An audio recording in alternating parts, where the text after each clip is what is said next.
Maria Sklodowska was born in Warsaw, Poland. This was a time when Poland was not an independent country, as it was ruled by Russia. Maria, known to her family as Mania, was a very bright child who loved to learn. She read many books. Her father was a teacher of mathematics and physics, and he encouraged her love for science.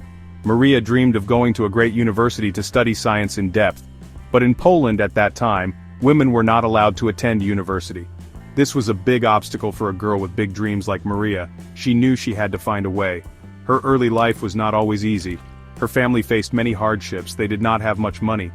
Maria's mother suffered from tuberculosis and died when Maria was young, which was a great sadness for the family. Despite these difficulties, Maria and her siblings were very close and supported each other. Maria worked as a governess for several years, saving money and helping her older sister Bronislawa to study medicine in Paris. They made a pact that Maria would help Bronislawa first, and then Bronislawa would help Maria come to Paris. This showed Maria's determination. Maria never gave up on her dream of studying science. While working as a governess, she continued to study on her own, reading books about physics, chemistry, and mathematics. She even attended a flying university, a secret underground school in Warsaw that offered education to young Polish people, including women. It was dangerous to attend such a school, but Maria was brave and hungry for knowledge. She knew that a proper education was the key to her future. Her passion for learning was a bright light guiding her. Preparing for a future she was determined to create. The desire to learn more about the world burned brightly within her.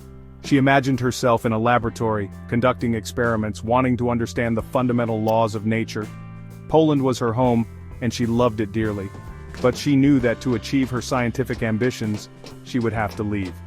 Paris, with its famous university, the Sorbonne, beckoned. It was a place where new ideas were flourishing, and a place where she hoped to find the opportunities denied to her in her homeland. Her journey was just beginning, a journey of courage and incredible discovery. Finally, the day came for Maria to go to Paris. She was 24 years old and her sister Bronislawa was now a doctor in Paris, ready to help her. Maria traveled from Poland to France, a long and tiring journey. She did not have much money, traveling in the cheapest way possible, but her heart was full of hope and excitement. She was going to study at the Sorbonne, the famous university in Paris, one of the best in the world. For Maria, it was a dream come true. She was ready to work hard. Life in Paris was not easy for Maria. She lived in a small attic room, often cold in the winter, with not much food to eat, sometimes surviving on just bread and tea. But Maria was focused on her studies. She worked very hard, attending lectures in physics and mathematics, spending long hours in the library, often the first to arrive and the last to leave. She was determined to learn as much as she could. The French language was a challenge at first, but she quickly learned it well. Her dedication was truly remarkable. Maria excelled in her studies, proving to be a brilliant student. Her professors noticed her talent and hard work. She had a deep understanding of science, loved the precision of mathematics, and was fascinated by the mysteries of physics. Despite the hardships, she found joy in learning. The pursuit of knowledge was her greatest passion, driven by an insatiable curiosity to push the boundaries of what was known. She was on a path to make great discoveries. In 1893, Maria Sklodowska achieved her first goal, passing her physics degree, first in her class. This was a tremendous accomplishment. The following year, in 1894, she earned a second degree in mathematics, second in her class. These achievements showed her exceptional abilities, overcoming poverty, and the challenges of being a foreign student. She had proven that a woman could excel in science. Her time at the Sorbonne was transformative, laying the foundation for her future groundbreaking work. She was ready for the next chapter. Remember to like and subscribe for more inspiring stories. After completing her degrees, Maria wanted to continue her research and needed a laboratory space to work. A Polish friend introduced her to a French scientist named Pierre Curie. Pierre was an accomplished physicist, known for his work on magnetism and crystals, and a professor at the School of Physics and Chemistry of the city of Paris.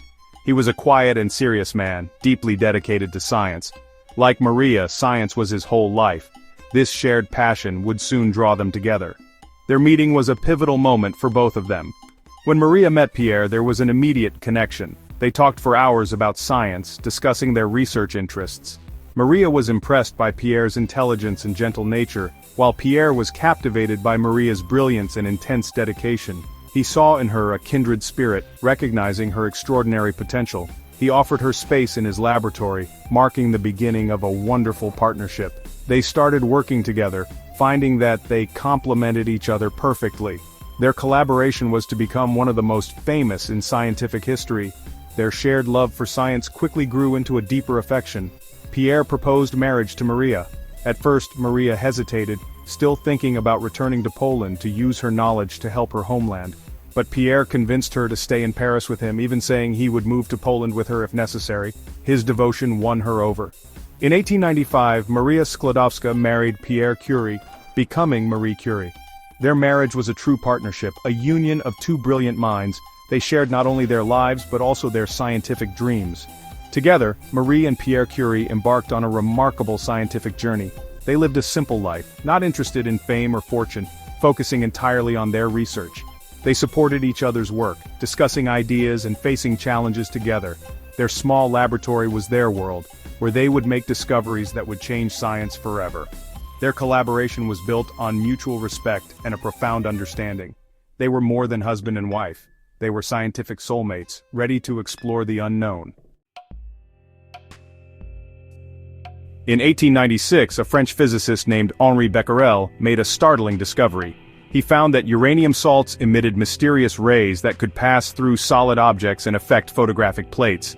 This phenomenon was completely new, and it fascinated Marie Curie.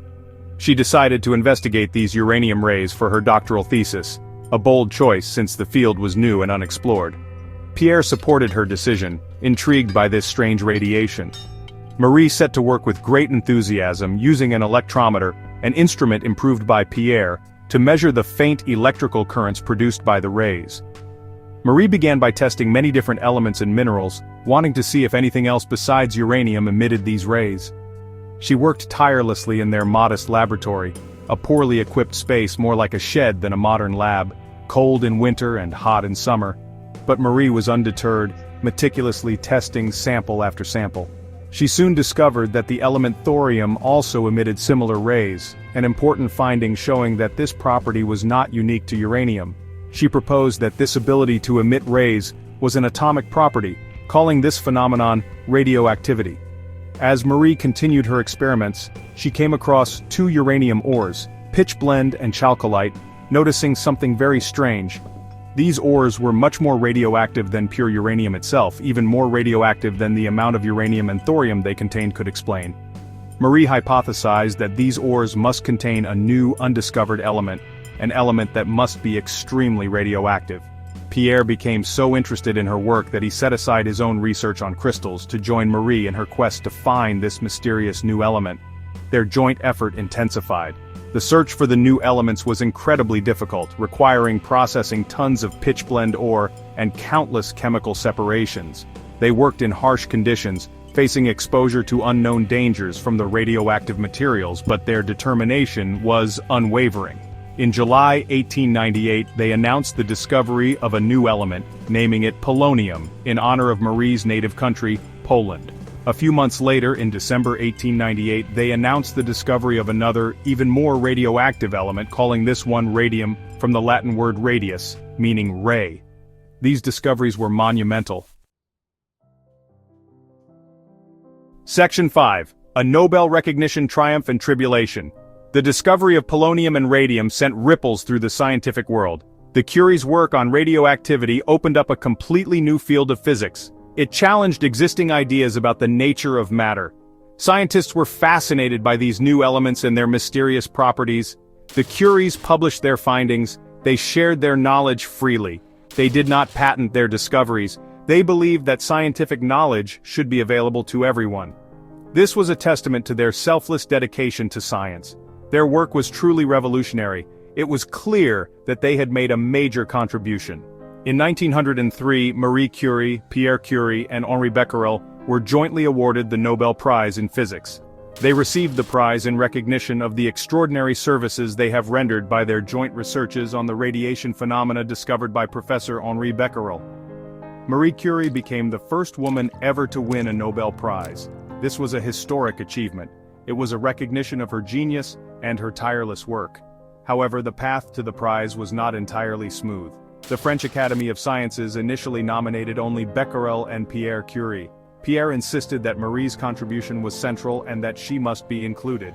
Winning the Nobel Prize brought fame to the Curies. But they were private people.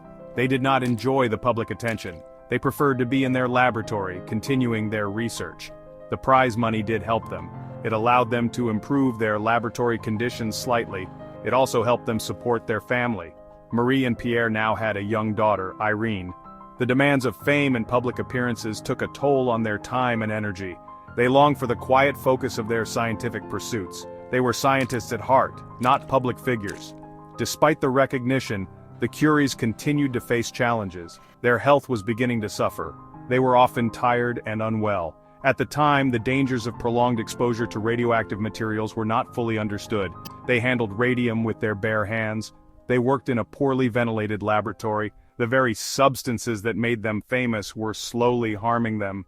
Yet, their passion for science kept them going. They were driven to understand more about radioactivity. Their discoveries had opened a door to a new world. They were determined to explore it further. Section 6. Resilience in the Face of Loss, a Professor's Chair. Tragedy struck the Curie family in April 1906. Pierre Curie was killed in a street accident in Paris. He was struck by a horse-drawn carriage. His death was sudden and devastating. Marie was overwhelmed with grief. She had lost not only her beloved husband but also her closest scientific collaborator. Their partnership had been so unique and fruitful. She felt an immense void. The world seemed to stop. For a time, she was lost in sorrow.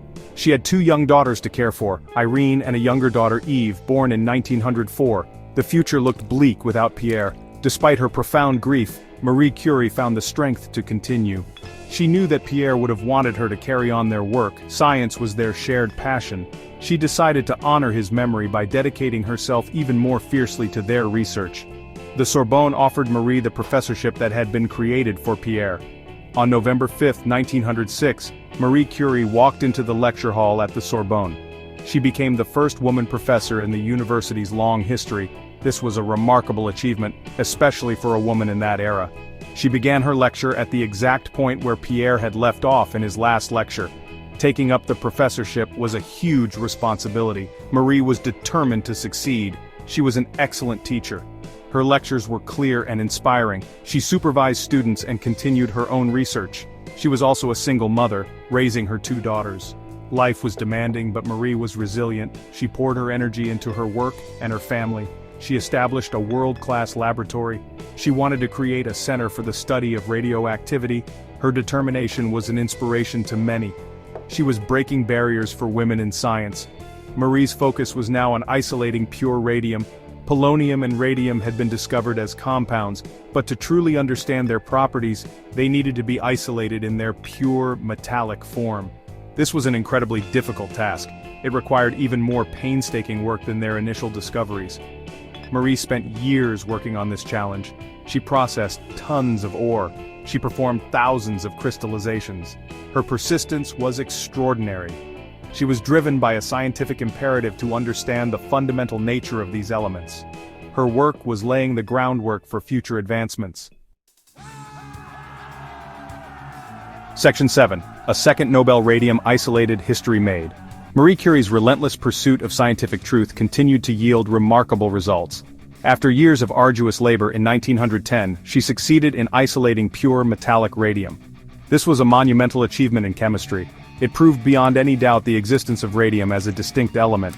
It also allowed for a more accurate determination of its atomic weight. This work required incredible skill and precision. Marie meticulously documented her methods and findings.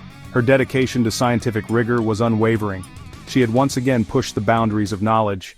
This accomplishment solidified her reputation as an extraordinary scientist. In recognition of this outstanding achievement, Marie Curie was awarded the Nobel Prize in Chemistry in 1911. The prize was awarded in recognition of her services to the advancement of chemistry by the discovery of the elements radium and polonium, by the isolation of radium, and the study of the nature and compounds of this remarkable element. This made Marie Curie the first person ever to win Nobel Prizes in two different scientific fields. It remains an incredibly rare distinction. This second Nobel Prize was hers alone. It recognized her individual brilliance and perseverance after Pierre's death. It was a powerful testament to her scientific genius. The award of the second Nobel Prize was a moment of great triumph. However, it was also a period of personal difficulty for Marie. She faced public scrutiny and attacks, partly due to xenophobia and her gender. Some in the press and scientific community were not supportive. Despite these challenges, Marie remained focused on her scientific mission. She continued her research. She advocated for the development of radiological research facilities. She envisioned a world where the power of radioactivity could be harnessed for good. Her vision extended beyond her own laboratory. With the Nobel Prize funds and support from other institutions, Marie Curie was able to establish the Radium Institute in Paris. This institute, later known as the Curie Institute, became a world-leading center for research in physics, chemistry, and medicine related to radioactivity. She gathered a team of talented scientists. She trained a new generation of researchers. The Radium Institute was her dream realized. It was a place where science could flourish. It was a place where discoveries could be made that would benefit humanity. Marie Curie was not just a discoverer, she was a builder of scientific institutions. Section 8. Science and Service. The Little Curies of War. When World War I broke out in 1914, Marie Curie knew she had to help. She recognized that X-rays could be used to locate bullets and shrapnel in wounded soldiers. This could help surgeons operate more effectively and save lives. However, X-ray machines were mostly available only in city hospitals. They were not accessible on the battlefields where they were needed most. Marie conceived the idea of mobile X-ray units. These units could bring radiological services directly to the front lines. This was a brilliant and practical application of scientific knowledge in a time of crisis. Her focus shifted from pure research to urgent humanitarian aid. Marie Curie worked tirelessly to make her vision a reality. She persuaded wealthy individuals and organizations to donate cars and equipment. She learned to drive. She studied anatomy and X-ray technology. She equipped the vehicles with X-ray machines and darkroom supplies. These mobile units became known as Petites Curies or Little Curies. She trained women as X-ray operators. Her daughter Irene, still a teenager, joined her in this work. Together they traveled to the battlefields. They faced dangerous conditions. They worked long hours, often close to the fighting. Their courage and dedication were extraordinary. The Petites Curies played a vital role in the war effort. It is estimated that over 1 million wounded soldiers were examined using these mobile X-ray units. Marie Curie herself operated many of these units. She taught doctors and orderlies how to use the equipment. She showed them how to interpret the X-ray images. Her work helped to improve surgical outcomes. It reduced suffering and saved countless lives. She even used the radium she had painstakingly isolated to produce radon gas. This radon gas was used in small tubes to sterilize infected tissue, a precursor to modern radiotherapy techniques. Marie Curie's contributions during World War I demonstrated her profound humanitarian spirit. She put her scientific knowledge to practical use in the service of others. She showed immense bravery and selflessness. She risked her own health and safety to help those in need. Her efforts during the war were a powerful example of how science can be a force for good in the world. She was not content to remain in her laboratory while others suffered. She took action. Her work with the Petites Curies is a testament to her remarkable character and her commitment to humanity. Section 9. An Enduring Legacy, Illuminating the Path Forward. Marie Curie's life and work left an indelible mark on the world. Her discoveries of polonium and radium fundamentally changed our understanding of matter and energy. She coined the term radioactivity and pioneered the study of this new phenomenon. Her research laid the foundation for nuclear physics and chemistry. The implications of her work have been far-reaching. They have led to advancements in many fields, from medicine to energy production. She was a true trailblazer, a scientist who dared to explore the unknown. Her intellectual courage was matched only by her perseverance. Her legacy extends beyond her scientific discoveries.